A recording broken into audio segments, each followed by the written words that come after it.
민재야, 잘할 수 있지? 아무데나 기웃거리지 말고 늘 매사에 침착하고 빨간불 파란불에 흥분하지 말고. 걱정 마. 잘할 수 있다니까 진짜. 시작이 어려운 주린이가 걱정되신다면 대한민국 주린이집 이베스트 투자증권. 네, 안녕하세요. 2022년 7월 26일 이제 이슈 체크 시작하겠습니다. 자, 오늘 이제 시장이 좀 생각보다 견조한데요. 네, 좀 시황은 조금 이따 말씀드리고, 오늘 먼저 해드릴 건 그 ABL 바이오, 그 다음에 삼성카드, 솔브레인, 오스템 임플란트, 풀무원, 성광밴드, 그리고 아이센스, 그리고 폐기물 회사들 있죠. 이 폐배터리 말고요. 폐기물 업체 이제 보고서가 좀 나왔고, 그 다음에 전 세계 3나노 삼성이 출시 의미, 그 다음에 유통업종, 그리고 세제 개편안이 좀 있었거든요. 그 내용하고요. 태양광, 뭐 이건 아침에 3프로에서도 한번 얘기를 했습니다. 근데 요건 뭐냐면, 이게 증권사 어떤 분이 그 텔레그램 쪽인가요? 아니, 그러니까 저도 이게 정확히, 잠시만요. 누구더라? 아무튼 이게 그 텔레그램 하시는 분인데, 그 한 분이 이걸 올려주셨는데 이게 좀 돌더라고요. 그래서 너무 좋아서 이제 만드신 분 뺀짜 지짜 리 뺀짜 지짜 리님이신 것 같은데, 아무튼 요게 좀 돌아다녀서 한번 소개해드리면, 여러분들 이제 증권사 보고서 보려면 힘들잖아요. 막 로그인도 해야 되고, 유료로 보면 쉽죠. 뭐 와이즈 리포트 결제해가지고. 근데 그거 뭐 사실 돈이 한 10만 원 이상은 드니까 부담되고, 그래서 이제 무료로 보기를 원하는데, 환경 컨센서스나 네이버에도 볼 수가 있는데 거의 무료인데 대신에 보고서가 많이 없어요. 단점은. 그래서 이 증권사별 리서치 센터 모바일 주소래요. 이게. 예. 요거 이제 로그인 없이도 볼 수 있다고 하니까 요거 좀 참고하시면 좋을 것 같아요. 그래서 요게 이제 뭐 신한금투에서도 이렇게 돼 있고, 예. 이게 모바일인데 그 일반적으로 여러분들이 그 거기 어디죠? 예.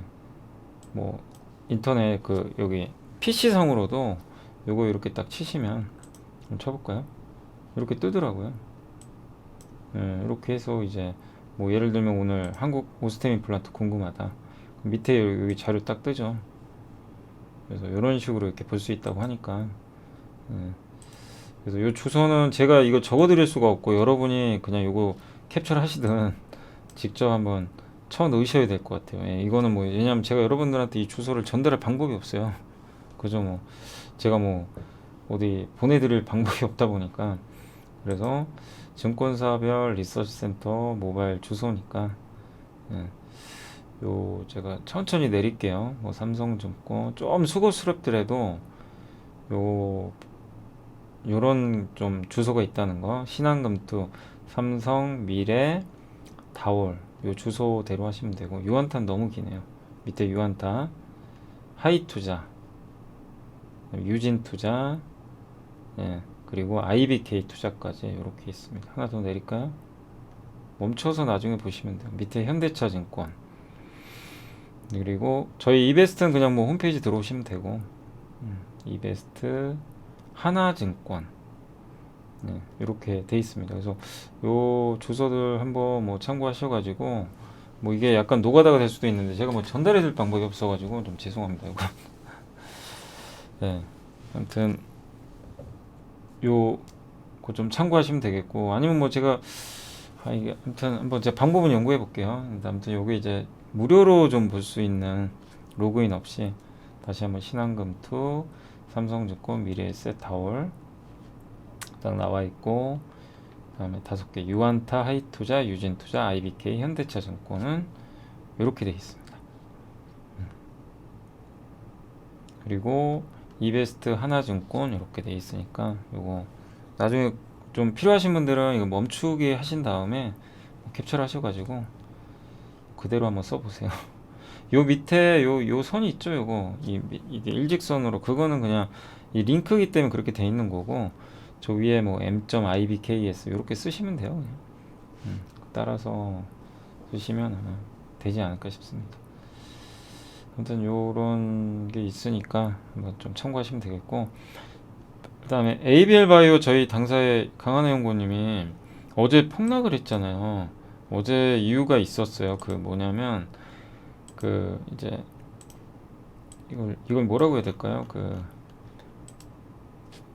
이 알츠하이머 맞죠? 예, 알츠하이머 치료제가 이제 논문이 조작됐다. 뭐 이런 의혹이 있었나 봐요. 그래서 2021년 8월 슈레그 교수가 이거를 조사를 하다가 유효성을 의심을 제기해서 이제 최근에 논문에 뭐가 이제 뭐 어떤 기재가 좀 됐다고 하는데, 2006년 네이처지 논문에 아밀로이드 베타 요거거든요. 요게 알츠하이머를 좀 일으키는 이제 원인인가 봐요. 근데 이걸 줄여야 된대요. 예.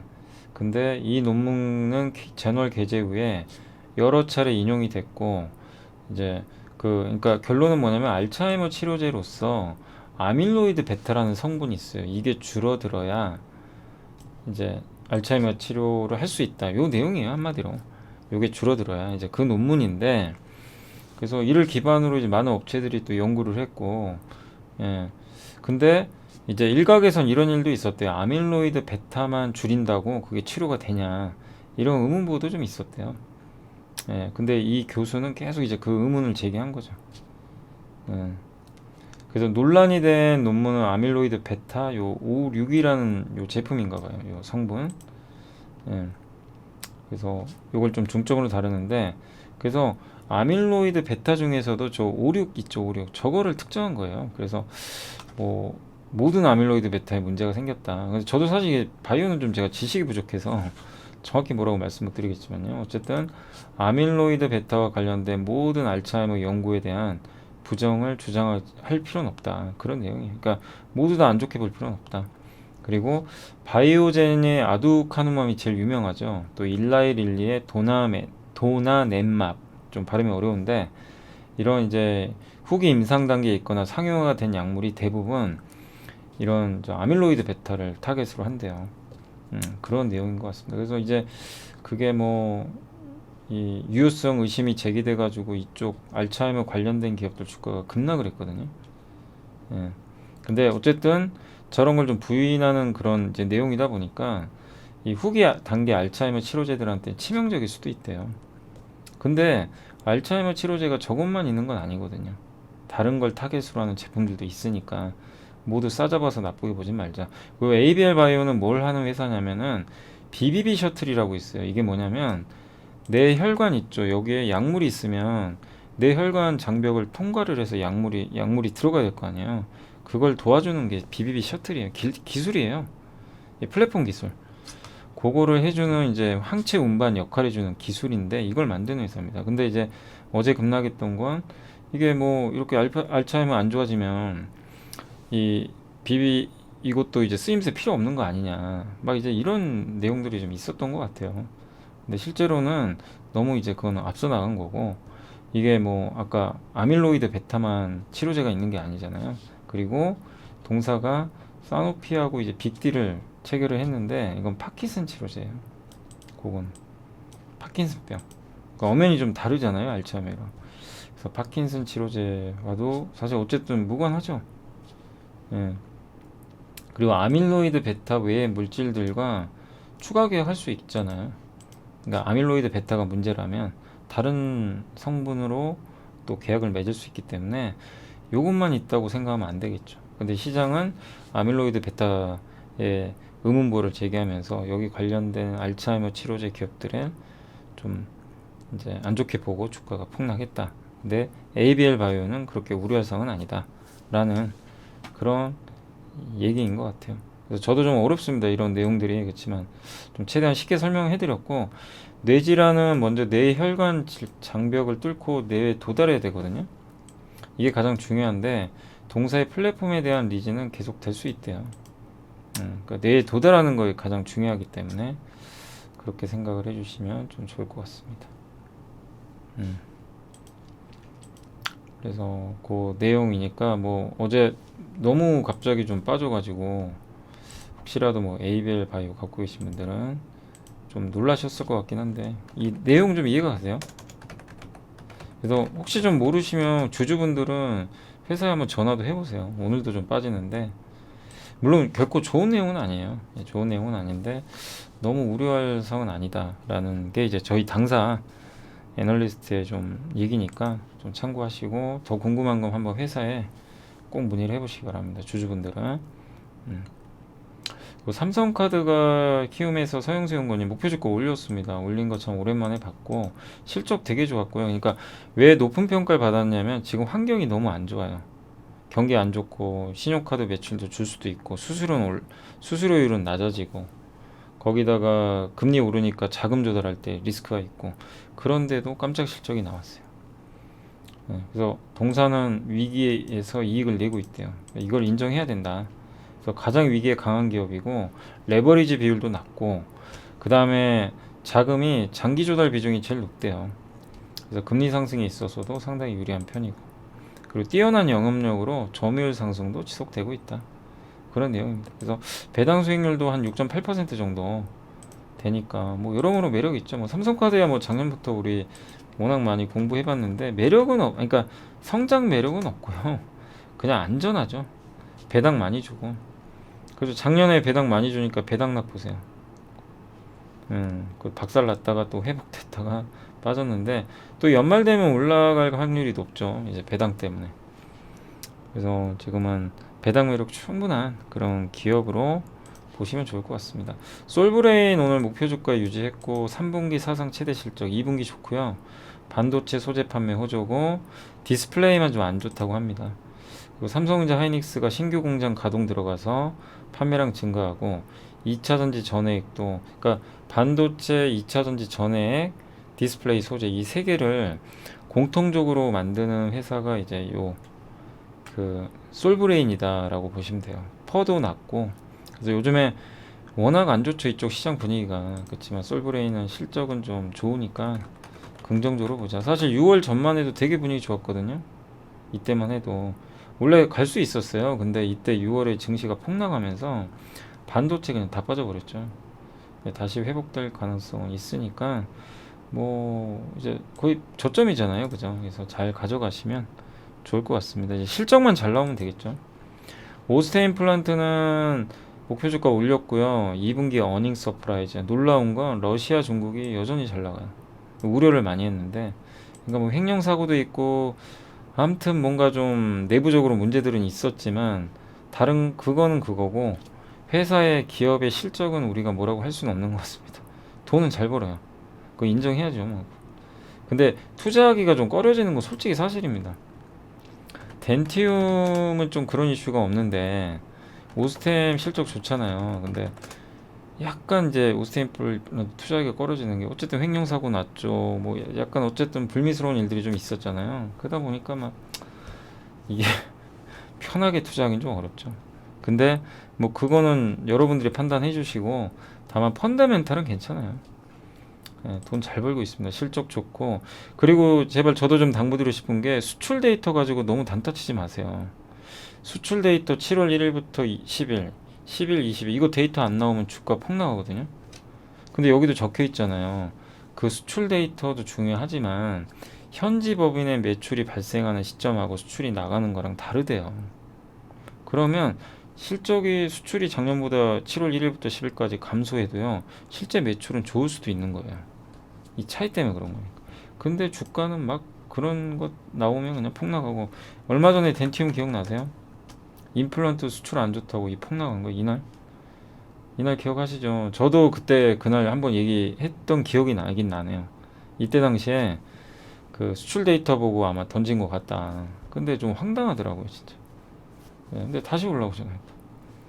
그러니까 참 어려워요. 그러니까 시장이 너무 좀 투기적인 게 아니 뭐 수출 데이터 10일짜리 가지고 단타를 치고 있어요. 그게 무슨 투자예요. 투기지 그건. 그리고 이 시차가 있어요. 그래서 이 모든 게 대변하는 건 아닙니다. 그렇게 주식 투자 쉬운 거 아니에요. 그 수출 데이터만 가지고 투자해서 돈 벌 거면 다 벌죠. 그러니까 여러분들도 물론 그걸 안 보라는 건 아닌데 큰 흐름을 봐야죠. 큰 흐름을 봐야 되는데 10일짜리 데이터에 너무 막 하지 마시고 이제 회사에 뭔가 구조적인 문제가 생기거나 그럼 팔아야 되겠지만 그럴 상황은 아니죠. 그래서 이제 뭐 디오가 제일 안 좋았지만 디오는 미국이 열려야 됩니다. 미국 시장에 이제 좀 성과가 나와야 되는데 좀 시간은 걸리겠죠. 하지만 어쨌든 디오까지만 좀 가주면 뭐 임플란트 쪽은 좋아지지 않을까 이렇게 보고, 레이도 이번에 좋았죠. 그래서 전반적인 임플란트 회사들의 주가는 다 괜찮은 것 같습니다. 이쪽 치과 쪽. 아무튼 할인도 심하고, 풀무원이 오늘 그 증권사 오랜만에 보고서 나왔는데, 일단 실적 해외 사업은 아직 제가 읽어보니까 아직 사실 투자하긴 좀 그래요. 제가 읽어본 결과는, 저도 이제 평가를 내려야 되니까 해외 사업 아직 적자고, 이게 중요합니다. 풀무원의 모멘텀은요, 미국에서 돈을 많이 벌어야 돼요. 미국에 두부 진출했죠. 1등인데 이게 물론 잘해요.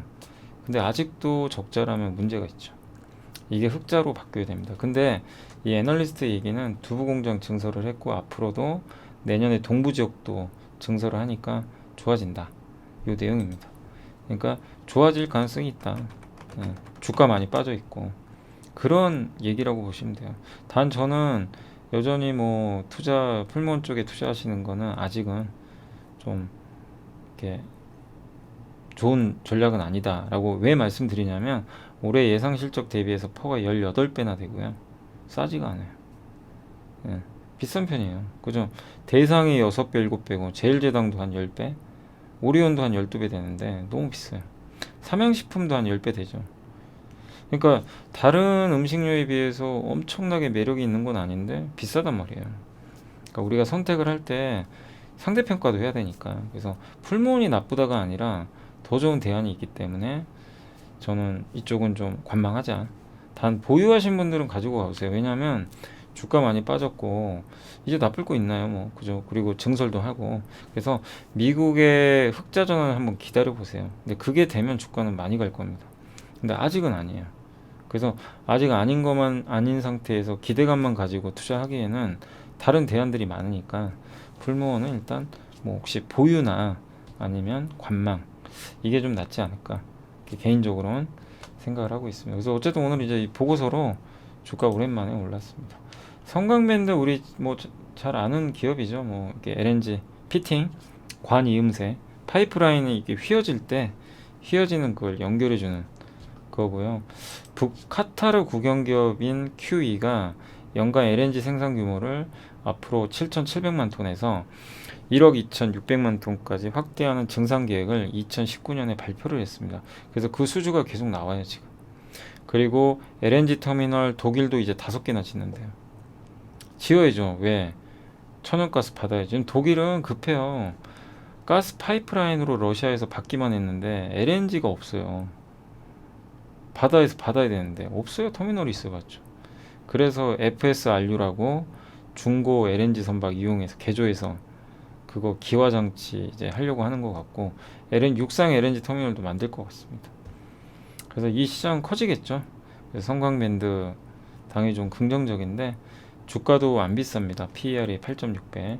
그래서 큰 트렌드가 열리긴 열렸는데 계속 확인은 해야죠. 수주가 잘 되는지. 다만 이제 올해 상반기 주가가 좀 좋았기 때문에 지금 증시가 올라가면 좀 쉴 수 있어요. 지금 증시가 오르면 낙폭과 대주가 가니까. 그래서 오히려 빠지면 기회가 될 수 있겠죠. 그리고 분기별 실적 추이고요. 수주 지난 몇 년간 이게 2010년 11년도 호황일 때입니다. 여기 보이세요? 이때가 호황일 때인데 수주 확 줄어버렸죠. 근데 지금 보세요. 갑자기 이게 머리를 딱 세웠죠.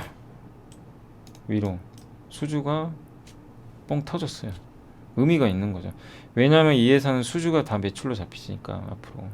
그러니까 이 데이터 좋죠. 그리고 분기별 이제 연도별 신규 수주 추인데 어쨌든 16, 17, 18, 19, 20, 21. 작년에 이제 좀 터닝했고 올해는 벌써 1분기에 저렇게 많아요. 수주연구. 그래서 올해 아무튼 좀 기대를 해볼 만하다. 이렇게 보시면 좋겠습니다. 아이센스 기억나세요? 우리 몇 번 공부해봤죠. 혈당 측정기. 지금은 이제 뭐 일회용인가요? 이제 한 번 쓰는 자가혈당 측정기를 주로 만드는데 그거를 ODM 방식으로 이 회사가 자기네가 브랜드를 단다기보다는 그 미국의 아크레이라는 회사가 있거든요. 그 회사가 만들어 달라 그래요. 아이센스한테. 그럼 아이센스가 만들어서 납품을 해요. 그럼 아크레이가 월마트에서 판매를 합니다. 근데 이게 판매가 잘 되나 봐요. 그리고 그 일본의 니프로의 미국 법인으로도 이게 공급이 됩니다. 그래서 이 회사 아이센스는 매출 비중의 많은 부분이 미국입니다. 그래서 지금 중국주 투자하기가 되게 부담스럽잖아요. 혹시 중국이 보복할까 봐. 근데 사실 좀 안 그랬으면 좋겠는데 뭐 그래도 긍정적인 거 아이센스나 그러니까 우리나라 자동차 회사나 그 다음에 아이센스 같은 기업은 미국 비중이 높아요. 그러니까 이제 그런 리스크는 없는 거죠. 그래서 그런 좀 특징이 있고 그래서 미국으로 지금 매출이 계속 늘고 있다. 핵심 시장이 좋아지고 있고 근데 이거보다 중요한 건 이 회사의 핵심은 연소결당 측정기예요. 원래 몇 년 전에는 올해 나온다고 했는데 어쨌든 내년 같아요. 이제 얼마 안 남은 것 같고 내년에 아무튼 연소결당 측정기가 개발이 돼서 시판이 되면 이제 모멘텀을 받을 것 같고 이것도 ODM 방식 주문 받아서 생산해주는 방식으로 갈 것 같습니다. 그래서 이것 때문에 실적이 안 좋아요. 왜? 이거 연구 개발하느라고. 그래서 아이센스의 이게 R&D 비용인데 계속 증가하죠. 이게 다 비용이에요. 네. 그래서 아이센스의 이런 연구 개발 비용이 벌써 이제 올해 1분기에도 63억이나 나왔어요. 여전히 많아요. 근데 내년에 저 개발 끝나면 내년에 이제 줄겠죠. 그럼 뭐죠? 개발만 끝나주면 이익은 이제 점프하는 거죠. 그걸 생각하시면 돼요. 그래서 이게 미국 매출액이고요. 벌써 1분기에 279억 찍었어요. 놀랍죠. 작년 1분기에 193억인데. 그래서 아이센스도 그래서 그런지 주가가 이 안 좋은 장에도요 올라가요. 보이세요? 그죠?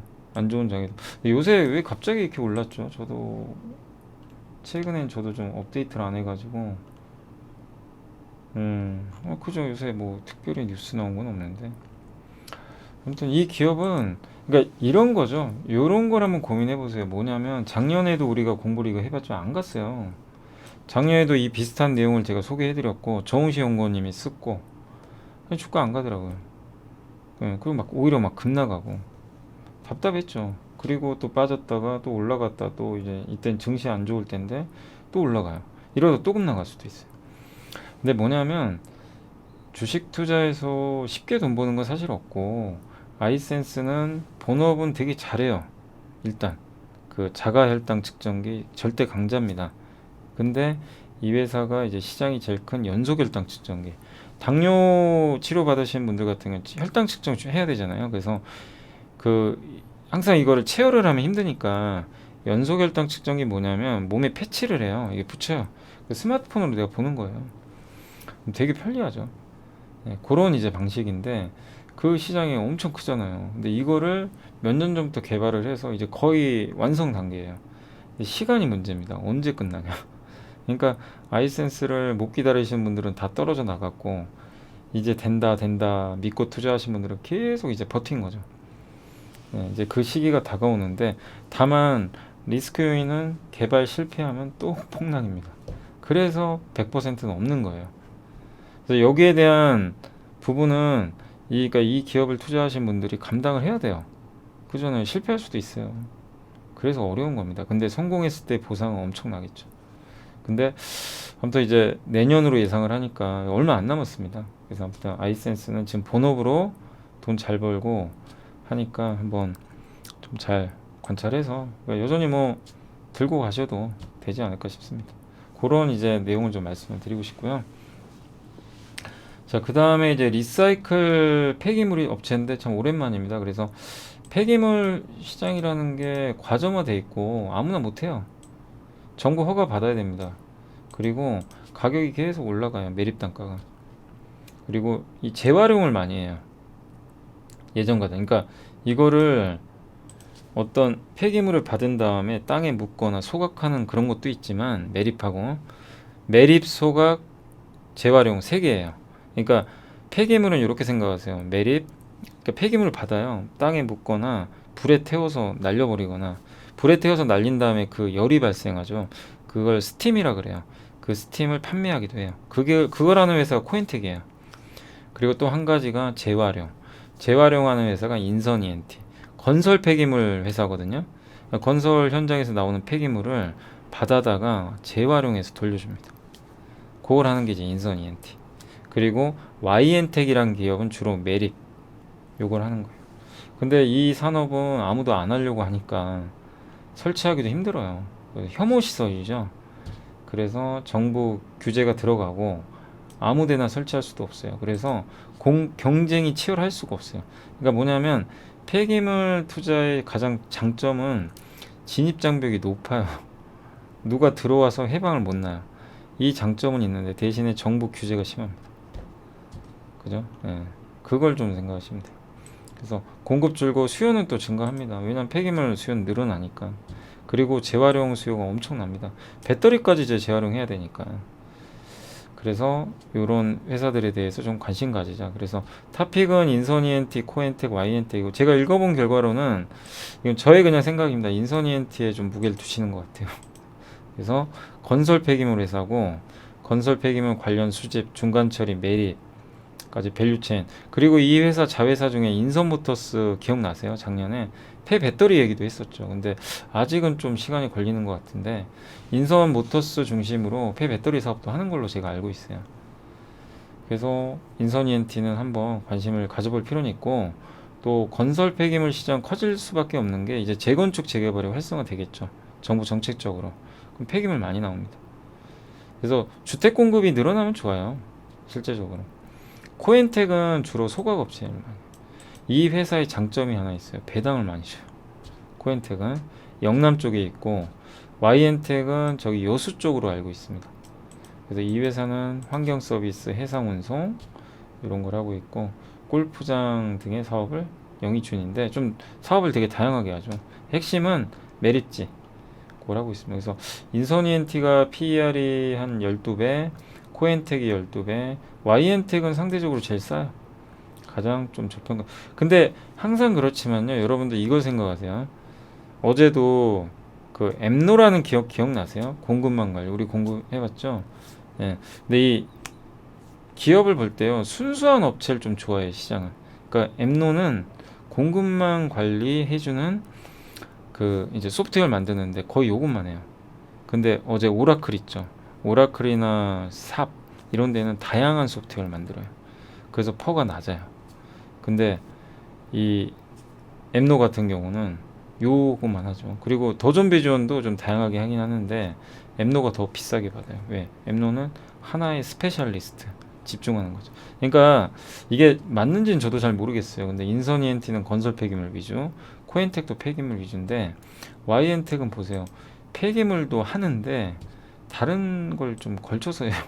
골프장, 해상 운송. 그러니까 퍼가 낮아요. 좀 이해가 되세요? 순수 업체가 좀 더 퍼가 높다. 그것도 좀 한번 이제 기업 분석할 때 생각하시면 돼요. 아, 하나라도 제대로 하는 게 좀 더 높은 밸류를 받는구나. 물론 밸류를 높게 받으려면 지배력이 있어야 되겠지만 아무 기업한테는 해주는 건 아니죠. 근데 그걸 좀 염두에 두시면 좋을 것 같습니다. 자, 그리고 이제 소각 매립시설 개수와 일평균 폐기물 처리량 추이인데 이 폐기물 처리량 밑에 있는 회색선인데 올라가는데 소각 매립시설은 점점 줄어들어요. 그럼 단가 올라가겠죠. 공급은 줄고 수요는 느니까. 그런 내용이고 여기 보면 폐기물도 종류가 여러 가지입니다. 생활, 우리 흔히 말하는 생활 폐기물, 여러분들이 버리시는 그냥 기업에서 버리는 거 있죠. 사업장. 그래서 이게 사업장 일반 폐기물, 건설, 지정 폐기물 이렇게 여기에 의료도 들어가 있고요.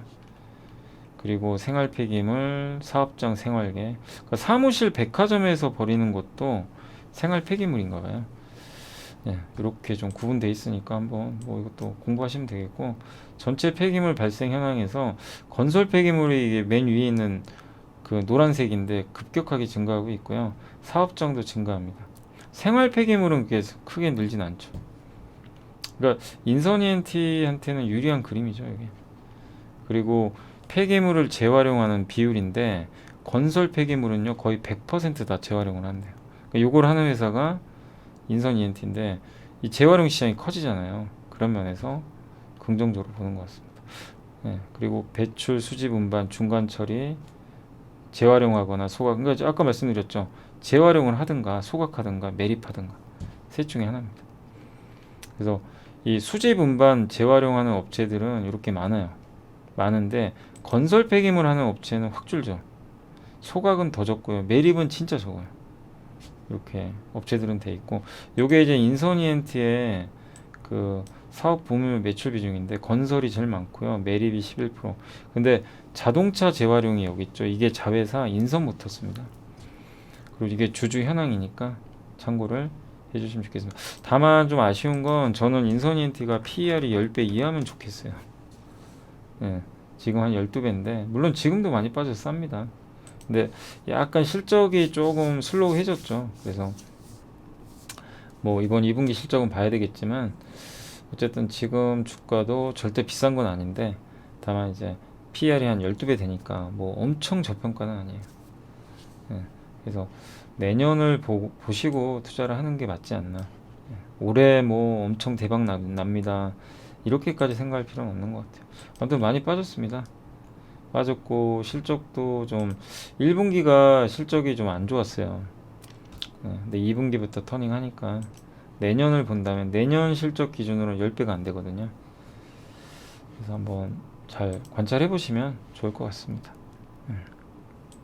이런 내용도 한번 공부해 보시면 괜찮고, 그 다음에 삼성전자가 전 세계 최초 3나노 게이트 올 어라운드 이거 출시했는데 뭐 우리 다 알죠. 어제 출시를 했고요. 다만 요 김양재 연구원님은 너무 의미부여하지 말자. 왜냐면 중국 가상업체에 납품하는 거라서 규모가 작대요. 그리고 수주를 많이 받아야 되는데 아직은 많이 못 받고 있고, 그래서 국내 비메모리 성장 모멘텀은 아직 약하다.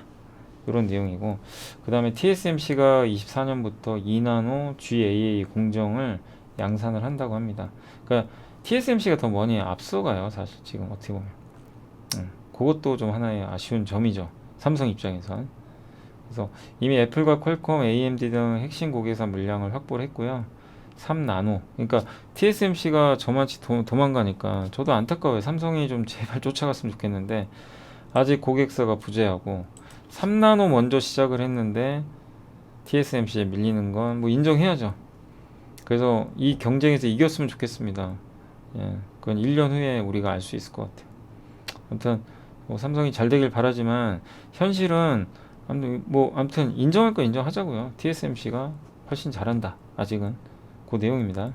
예, 보시고, 그래서 우리가 체크할 건 뭐 TSMC 잘하는 거면 다 알죠. 이 상황인데 오늘 무슨 뉴스가 있었냐면요. 인텔이 미디어텍 있죠. 대만에 유명한 파운드리 회사 있어요. 아니 그 설계 회사. 그 회사 그 제품을 수주를 따냈대요. 인텔 파운드리가. 뭐냐, TSMC의 주요 고객이 미디어텍이에요. 미디어텍이 갑자기 고객사가 해서 인텔을 넣어버린 거예요. TSMC 입장에서는 고객사 일부 이제 뺏긴 거죠. 분산이 되죠. 이게 뭐냐, 이제 주요 팹리스 기업들이, 반도체 설계하는 기업들이 TSMC에 의존을 많이 했지만 조금씩 뭔가 바뀌는 모습도 나와요. 그러니까 저는 삼성이 잘하면 기회도 생길 수 있다. 그러니까 현재 팩트는 삼성이 아직까지는 뭐 의미 있는 뭐 이런 TSMC를 제낄 수 있는 그런 반전까지는 아직은 안 나옵니다. 그러나 뭔가 이 파운드리 생태계의 환경이 변한 건 맞다.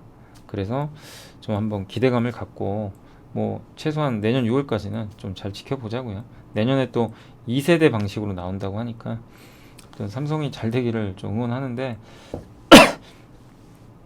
이건 뭐 우리가 결정할 문제가 아니라 미국의 유명한 퀄컴, 뭐 엔비디아 같은 고객사들이 삼성 걸 써줘야 되는데 좀 그런 날이 빨리 오기를 기대를 해보겠습니다. 자, 아무튼 이제 그런 내용이니까 참고하시면 좋겠습니다. 자, 그리고 이제 유통 같은 경우 하반기 할인점의 반란에 좀 주목하자. 대형마트 월 2회 의무 위협, 이게 폐지될 가능성이 높은데 아직 모르죠. 그러니까 국회에서 법이 통과돼야 돼요. 근데 다만 가능성이 좀 높아진 게 지금 온라인 투표하잖아요. 국민투표. 근데 여론을 보니까 확실히 좀 의무 위협에 대해서 뭐 이게 뭐가 맞자 안 맞냐는 뭐 그건 모르겠어요. 뭐 그 얘기를 할 수는 없는 거고 제가. 다만 왜냐면 다 이해관계가 다르잖아요. 예. 근데 일단은 그 온라인 국민투표에서 현재 1등인가 2등 정도 한대요. 근데 그만큼 여론은 좀 폐지를 원하는 여론이 좀 높은 거는 같아요. 그래서 이게 만약에 그 채택이 되면 좀 온라인 의무 휴업, 그러니까 이 대형마트 뭐 폐지 가능성도 있는데, 다만 저게 통과된다고 국회에서 통과된다는 보장은 없어요. 그래서 그거는 끝까지 가봐야 될 것 같습니다. 아무튼 통과되면 롯데쇼핑과 이마트한테 굉장히 호재다, 이렇게 보시고, 다만 그것 때문에 미리 올랐기 때문에 저것만 믿고 투자하시면 안 됩니다. 지금 반영했어요, 일단 단기적으로. 그리고 한국의 온라인 시장 성장률은 급격히 둔화됐는데, 사실 쿠팡 때문에 다 힘들어졌죠. 쿠팡이 등장하면서 그 모든 게 다 힘들어졌어요. 그 유통업체들이 너무 강력한 경쟁자가 생겨서. 예. 근데 어쨌든 지금 뭐 롯데쇼핑이나 이마트 워낙 저평가돼 있고, 뭐 여기서 나쁠 건 없고요. 리뉴얼한대요. 리뉴얼하면은 매출이 점프를 해요. 보통 15% 이상. 그래서 그 기대감도 있다. 그래서 지금 나쁘게 볼 필요는 없는데, 다만 최근에 저 의무휴업 폐지 기대감으로 주가가 올랐기 때문에 조금 지켜보자. 그런 내용입니다. 그리고 세제 개편안이 좀 있었죠, 이번에. 그래서 개인 투자자 분리과세 신설하고요. 그러니까 개인 투자자의 국채 이자 소득 있죠. 요거 분리과세 특례를 신설을 했어요. 국채 투자하시는 분. 요즘에 채권 투자 많이 하시죠. 예. 저도 채권 투자 좀 했거든요. 근데 이제 국채 이자 소득 분리과세 특례를 좀 신설을 했다고 합니다. 그래서 1인당 2억 원 정도 한도로 국채를 만기까지 보유할 경우에는 이자 소득을 이제 금융소득 종합과세에서 분리해 준다는 얘기입니다. 좋은 거죠, 이거는. 2억 원 한도로 국채를 만기까지 보유했을 때. 정부는 이제 세수가 감소할 수 있지만 국채에 대한 수요가 증가하면 금리가 낮아지니까 뭐 괜찮다, 이렇게 보는 것 같고. 그리고 연금저축 많이들 하시죠. 퇴직연금. 이거 세액공제 한도를 높여준대요. 그래서 지금 700만 원이거든요. 연금저축하고 퇴직연금 합쳐서. 근데 연금저축이 400만 원인데 요거를 600만 원까지 늘려준대요. 200만 원 더. 그러면 9,900만 원 되겠죠. 그래서 이 연금저축과 퇴직연금의 세액공제 한도를 좀 올려준다라고 생각하시면 되겠습니다. 그리고 퇴직연금 디폴트 옵션이라고, 이제 퇴직연금 설정 안 하신 분들이 있을 텐데, 초기에 이제 내가 원하는 방식으로 설정을 어쨌든 해놓으면 강제적으로 그 설정한 방식대로 투자를 해요. 근데 그러니까 방치하신 분들 계세요. 퇴직연금 해놓고 아무것도 안 하시고 그냥 은행 이자만 받는. 근데 그거를 뭐 주식형 펀드나 ETF 하신 분도 많죠. 근데 설정을 해놓잖아요, 초기에 가입할 때. 그러면 내가 미리 어떤 액션을 취하지 않아도 그거에 맞게 그냥 자동으로 매수가 되는 그런 게 이제 디폴트 옵션이라고 하더라고요. 근데 좀 자세한 건 한번 검색은 해보시고. 근데 아무튼 이제 저런 디폴트 옵션이 시행이 되고, 또 이런 연금저축 세액공제 한대도 올라가면 아무래도 돈이 이쪽으로 더 들어올 수 있겠죠. 그래서 이 퇴직연금 시장도 커질 수 있고, 이렇게 되면 증권사의 기회가 된다, 이런 내용이니까 한번 참고하시면 되겠습니다. 마지막으로 태양광 수요가 좋은데 원가도 안정될 수 있다면, 요건 이제 많이 알려진 내용인데, 어제 잠깐 하나증권의 김경환 연구원님 그 내용을 잠깐 소개해드렸지만, 일단 DB금융투자, 제가 못 적었네요. DB금융 한승재 연구원님이시는 걸로 아는데, 태양광 설치가 중국에 엄청 많아요. 그래서 폴리 수요가 급증했어요. 근데 공급은 부족해요. 그러니까 폴리 가격이 튀었죠.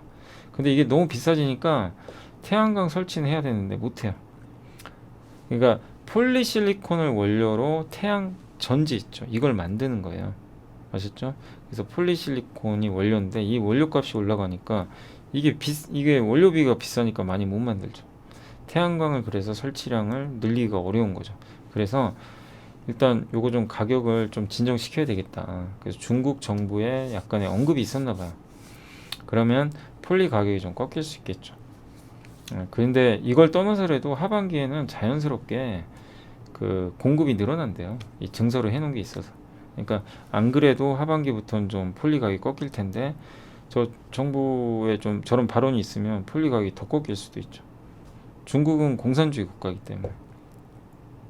그래서 중국의 그 다큐란 회사 주가가 급락을 했고요.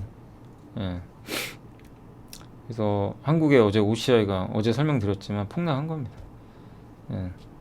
그래서 요 내용이 이제 여기 담겨져 있으니까 참고하시고, 그래서 하나솔루션이 좀 수혜다, 요런 좀 내용이니까 참고하시면 되겠습니다. 정확히 좀 아시겠죠, 어떤 내용인지.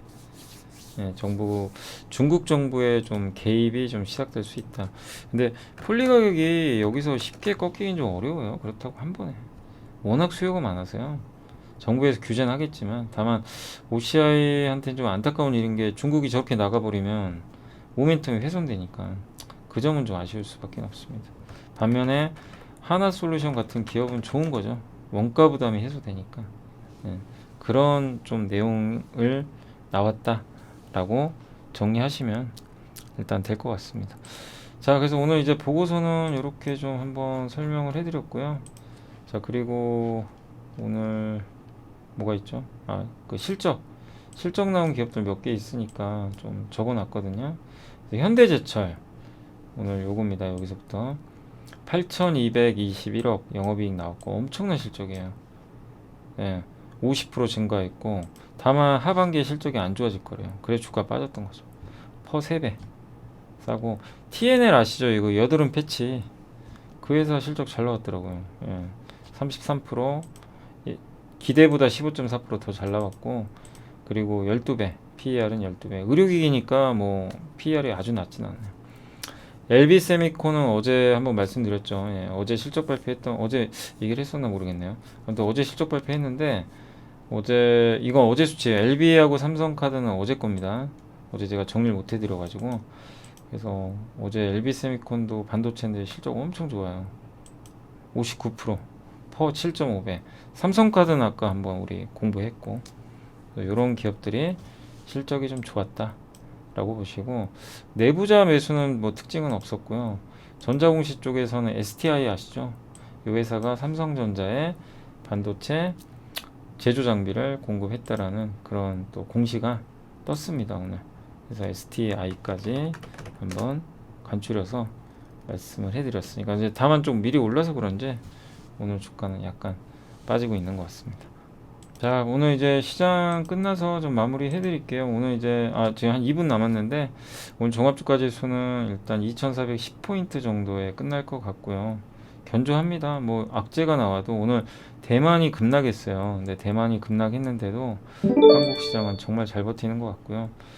그 다음에 원달러 환율도 좀 꺾이기 시작하고 외국인도 아까는 팔았는데 매수 매도가 왔다 갔다 하네요. 근데 거의 그냥 외국인들은 보합 정도 유지하는 것 같습니다. 그리고 기관도 좀 사줬고 그래서 오늘 수급 괜찮았고요. 그리고 섹터 쪽으로는 오늘 백신 여권 이쪽이 좀 강한 편인데 오늘 제조업종이 좀 강했고요. 원전주가 셌고 뭐 이집트인가요? 뭐 사우디 원전 수출 얘기 또 막 뉴스들이 나오더라고요. 근데 절대 쫓아가지 마세요. 네, 원전주는 쫓아가는 건 아닙니다. 사료주 역시 쫓아가지 마시고 농업주 쫓아가시면 안 됩니다. 오랜만에 반등이죠. 예. 그리고 도시가스, 천연가스도 독일의 가스 공급 뭐 줄인다 이래가지고 올라간 거죠. 그래서 역시 여기도 쫓아가시면 안 되고 비료주들도 비료값이 다시 올랐어요. 그래서 일단 오늘은 오랜만에 좋았습니다. 건설주는 현대건설이 아무래도 그 원전주예요. 그래서 오늘 현대건설 혼자 좀 돋보였던 것 같습니다. 그리고 주류주도 좀 괜찮았고 조선기자재도 오늘 좀 성강밴드가 좀 올라갔고요. 한국카본 이런 기업도 좋았던 것 같습니다. 폐기물 관련주도 아까 오늘 그 보고서 때문에 YN텍 많이 올라갔죠. 네, 오랜만에 보고서 영향으로 보시고 2차전지 제조사들도 오늘 좋았는데 SK이노베이션이 한 2% 정도 올랐던 것 같습니다. 그리고 임플란트 오늘 좋았고요. 덴티움 네. 편의점도 좋았고 휴대폰 부품 석유화학은 오늘 뭐 LG화학 좀 괜찮았던 것 같아요. 풍력 쪽도 좀 살아났습니다. 삼양엠텍이 좀 많이 올랐네요. 해운주, 2차전지, 아이폰, 타이어 뭐 이런 기업들 다 좋았고 반면에 빠진 기업들은 오늘 이 컨텐츠가 좀 안 좋았습니다. 쇼박스가 그 영화가 비상선언이란 영화가 이제 나오나 봐요. 근데 이게 생각보다 좀 평이 별로인지는 잘 모르겠는데 그런 얘기가 돌더라고요. 그래서 아마 기대를 했는데 좀 오늘 쇼박스가 그 이유 때문에 좀 빠지는 거 아닌가. 그리고 또 미리 올랐잖아요. 항상 그렇죠. 그래서 이 이벤트가 있는 기업을 마지막에 잘못 쓰면 어떤지 아시겠죠? 그래서 오늘 아무튼 이제 그런 이슈로 좀 많이 빠지는 것 같고요. 오늘은 뭐 이쪽 섹터 다 안 좋습니다. 영화 섹터. 그래서 음원주도 좀 안 좋아요. 다 콘텐츠 기업들이죠. SM, JYP, 뭐 Y젠터 다 좋진 않고요. 인터넷 대표주도 오늘 좀 안 좋았습니다. 카카오 네이버가 약간 밀렸고, 골프 쪽, 생명보험, 은행주도 오늘 조금 뭐 많이 밀린 건 아닙니다. 그리고 게임주도 오늘은 좀 지지부진했습니다. 카카오 게임즈는 이제 자회사 상장 이슈 때문에 좀 안 좋았다가 오늘은 좀 다행히 올라왔네요. 그리고 진단키트나 코로나 관련주 좀 밀려버렸고요. 광고 회사들도 안 좋습니다. 이게 왜냐면 경기 안 좋으면 광고비 지출을 줄일 수도 있다고 하니까 그래 좀 주가들이 좀 부진해요. 근데 오늘은 나스미디어가 오랜만에 좀 괜찮았습니다. 이런 기업들이 좀 빠졌고, 뭐 자동차는 큰 변동 없었고요. 예, 오늘 그리고 건설주가 제일 좋았고, 통신, 예, 뭐 서비스업은 좀 안 좋았고요. 그래서 오늘 시장은 뭐 이런 흐름으로 좀 마무리가 됐다라고 생각하시면 되겠습니다. 그래서 요새 오늘도 제가 이제 보고서상으로는 매크로나 이런 거 잘 안 보여드리죠. 그 이유가 있어요. 이제는 경제지표나 이런 거 물론 중요해요. 뭐 그걸 아예 안 보겠다는 건 아닌데 지금 당분간은 이제 종목 장세예요. 그래서 기업이나 산업에 조금 더 집중하시는 것도 좋겠습니다. 아무튼 한국 시장은 내성은 강해졌다. 악재가 나와도 자꾸 올라가니까 물론 언제든지 꺾일 수 있습니다. 그걸 우리가 간과해서 안 되겠지만 시장 분위기는 뭔가 천천히 좀 나아지고 있다. 이렇게 생각하시면 좋을 것 같아요. 코스닥도 마찬가지고요. 그래서 한 단계 더 레벨업 해줬으면 좀 좋겠습니다. 6월에 그 악몽 같은 6월달 좀 지나가고 7월은 아무튼 조금씩 바뀌어간다. 그래서 이게 8월까지 연결돼 주길 한번 기대를 해볼게요. 그리고 FMC회는 이제 내일 열리게 되고 내일 뭐 일단 봐야죠. 어떤 결과 있을지 모르겠지만 아무튼 FMC회에서는 0.75% 정도 금리 인상을 시장은 예상하고 있다. 이렇게 보시고, 마지막으로 요 그래프 안 보여드렸는데 유럽의 가스 가격이 또 올라가요. 이게 좀 걱정입니다. 지금 이 러시아가 자꾸 협박하니까. 아무튼 이 푸틴 도움이 안 되죠 지금. 주식 투자를 해야 되는데 우리가 왜 이런 걸 봐야 되는 거죠? 정말 피곤하죠. 푸틴 마음속까지 생각도 해야 되고 참. 그리고 아무튼 이게 중요한 게요. 이게 러시아가 저렇게 공급을 안 해주면 유럽의 전기료가 올라가요. 그러면 유로화 가치가 떨어지고 유럽 경기가 안 좋아집니다. 유럽이 좋을 때 한국이 좋았어요. 이건 역사적으로 그래요. 그래서 지금 우리나라 시장이 지금 아직은 다행히 좀 올라가서 다행인데 제대로 올라가려면 유럽이 살아나야 됩니다. 그 조건이 붙어요. 그거는 뭐죠? 러시아가 가스 공급해주던가 에너지 문제가 해결돼야 돼요. 전쟁 끝나면 제일 좋아요. 그래서 전쟁 끝나면 우리나라 증시는 급등할 겁니다. V처럼. 근데 안 그러잖아요. 예. 그래서 아무튼 지금 러시아는 흑자 나는데 유럽은 적자 나고 무역수지, 천연가스 가격 튀고, 그리고 유로화랑 MSCI 유럽 지수랑 한국 수출하고 거의 똑같죠. 그러니까 유럽 시장이 안 좋으면요 한국 수출도 깎여요. 되게 아이러니하죠. 그리고 유럽의 그러니까 독일의 국채금리랑 한국의 10년 국채금리랑 거의 똑같이 갑니다. 이게 되게 신기하지 않으세요? 거의 똑같아요. 그냥 뭐 거의 쌍둥이 같이. 그래서 독일의 금리 오르면 한국도 오르고 약간 그러니까 은근히 우리나라 뭐 유럽과 무슨 상관이야. 중국이나 미국이 중요하지. 실제 물론 그렇긴 하지만 지표들은요 유럽을 많이 따라가요. 유로화가 강하면 한국 시장 올라갑니다. 이건 진짜 팩트입니다. 응. 저도 자료 봤거든요. 거의 똑같이 가요. 신기해요 되게. 그리고 우리 한국의 국채금리랑 독일 국채금리랑 거의 똑같이 움직이고 유럽 증시랑 한국 수출이 연동되고, 그래서 유럽 수출이 늘어나고 무역 수지가 개선되려면, 시장이 좋아지려면 유럽의 에너지 문제가 풀려야 된다. 요게 언제 풀릴지가 우리 한국 시장에 그 향후의 대세 상승을 결정할 바로 밑인 것 같아요. 그래서 빨리 좀 끝냈으면 좋겠어요. 이 에너지 위기가. 근데 이게 아직 해결 안 돼요. 지금은. 그래서 저도 여전히 아직 시장에 대해서는 이제부터 무조건 좋아집니다. 이제 강세장입니다. 이걸 얘기를 못 하는 거예요. 그죠? 조건이 맞아야 되니까. 단 최악은 지나가서 요새 좋아지는데 유럽이 좋아지면 가지 말라고 해도 시장은 좋아집니다. 그러니까 계속 유럽은 체크를 하자고요. 그렇게 생각하시고 당분간 뭐 그런 유럽 체크는 하면서 기업과 산업에 좀 주목하자. 요 말씀을 일단 드리도록 하겠습니다. 자, 이제 제가 전달할 건 다 한 것 같습니다. 자, 아무튼 오늘도 이렇게 끝까지 시청해 주셔서 감사드리고 뭐 제가 이제 다음 주부터 제 채널을 하게 될 텐데 아무튼 아까 이리온 라이브 시간에도 말씀드렸지만 해드릴 거는 저는 정석 투자를 권유드리고 싶고 많은 분들이 그렇게 하셨으면 좋겠고 되도록 뭐 리딩방 그런 데 의존하지 마시고 여러분 스스로 하시기를 원하고요. 그래서 시장도 안 좋아서 저도 뭐 항상 죄송스럽죠. 뭐 작년부터 시장 워낙 안 좋으니까 그래서 항상 송구한 마음이에요.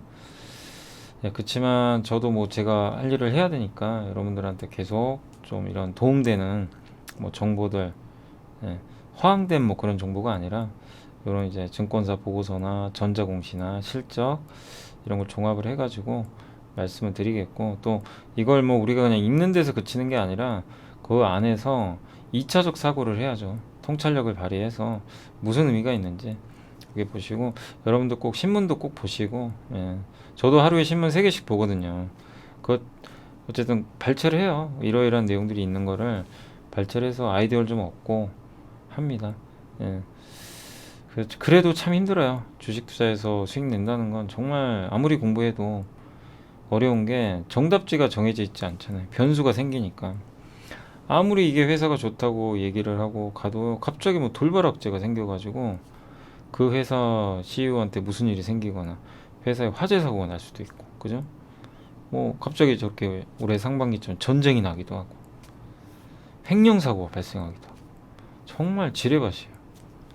그래서 더더욱 어려운 게 이제 투자인데 근데 어쨌든 확률 높은 투자를 해야 되려면 우리가 기본기 다지면서 천천히 정석대로 투자하고 그게 당장 성과 없어도 그렇게 해서 계속 내 실력을 쌓아 나가게 되는 것 같아요. 그래서 거기에 좀 제가 도움이 됐으면 하는 게 저의 그냥 바람입니다, 사실.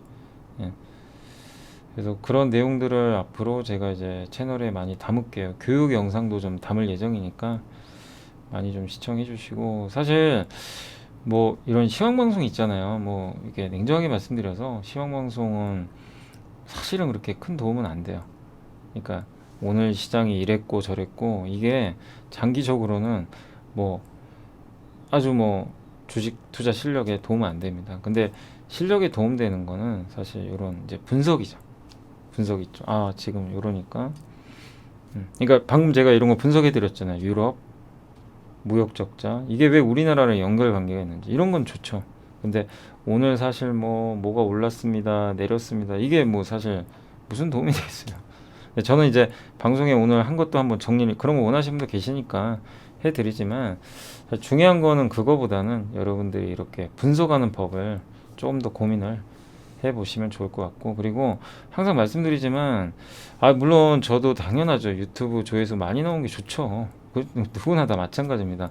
제 방송 많이 봐주시면 정말 좋고 좋아요. 사람인 이상 누구든 더 많이 봐주시길 원해요. 뭐 그런 목적으로 또 뭐 만드신 분도 많이 계시고 뭐 저도 그런 마음이 없다고 한다면 거짓말입니다. 많이 보시길 당연히 원하죠. 그렇지만 제가 당부드리고 싶은 건 뭐냐면 유튜브보다 중요한 건 책을 많이 보세요. 우선순위 책이에요. 이게 또 구독자 떨어져 나가는 소리일 수도 있는데 책이 더 중요합니다. 책으로 공부하셔야 돼요. 반드시. 제가 책 소개해 드릴 거예요. 앞으로. 그 제가 소개해 드린 책들은 진짜 꼭 읽어보세요. 그래서 자기 걸로 만드셔야 돼요. 다른 데 정답이 있는 거 아니에요. 그 15,000원짜리 책에 정답들이 다 들어가 있어요. 그러니까 뭐 엉뚱한 데 돈 쓰지 마시고 아시죠? 그래서 나중에 뭐 혹시 잘 되면 뭐 채널도 커지고 막 나중에 진짜 그러면요 뭐 독서 토론도 하면 되죠. 저 진짜 독서 토론도 하고 싶어요, 솔직히.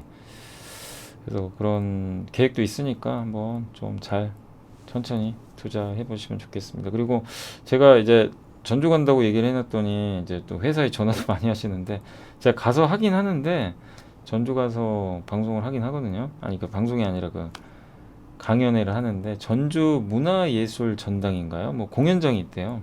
거기서 내일 7시에 합니다. 그래서 사기 아니고 진짜로 해요. 가서 하니까. 단 거기에 전주 사시는 분들이 그냥 무료로 올 수 있는 건지 그건 저도 잘 모르겠어요. 그러니까 그거 한번 전주시청에 문의를 해보세요. 왜냐면 여기 전화하셔도 몰라요. 그렇죠? 그래서 전주시청에 문의를 해보시면 되겠습니다. 아무튼 내일 뭐 혹시 뵈실 수 있는 분들은 전주에서 뵙도록 하겠습니다. 자, 아무튼 오늘 고생하셨고, 저는 이번 주에는 일요일 라이브 끝났어요. 오늘로 끝났고, 다음 주는 목요일 날 라이브 합니다. 다음 주 목요일 날 한 번. 그리고 그 다음 주부터는 수요일마다 이제 라이브 일주일에 한 번 하는 거니까 그렇게 좀 생각해 주시면 정말 감사하겠습니다. 자, 저는 다음 주에 뵙도록 내일 이슈체크 시간에 뵙도록 하겠습니다. 감사합니다. 친구들은 아무거나 막 주워 먹지? 파란불 빨간불에 흥분하지? 친구들 따라서 우르르 몰려다니지? 시장이 어려운 주린이가 걱정되신다면 대한민국 주린이 집 이베스트 투자증권